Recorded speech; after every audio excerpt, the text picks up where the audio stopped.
In this video, I'm going to show you how to quickly create alternating row colors for a range of cells in Excel. Now, let me just show you how large this block of cells is.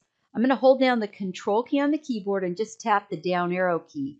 And you can see that we have over 2,700 rows of data. Well, that's way too much to highlight individually. So I'll just do Control Home, takes me up to the top.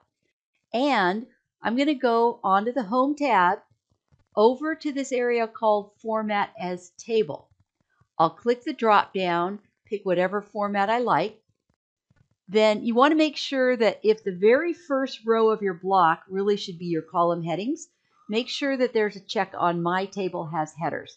Choose OK, and voila, we have formatted that entire block.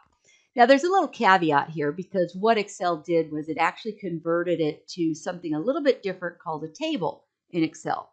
Well, we're not going into that information right now, but all you have to do is say convert to range. And when you click on this one, say yes, and you're back to regular old Excel, and all 2,700 rows have been alternately formatted.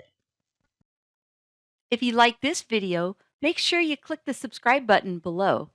And if you want to learn more about Microsoft Excel, we have over 31 live 1-hour instructor-led hands-on classes for you to choose from.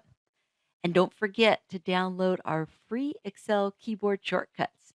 Have fun starting to reclaim your valuable time.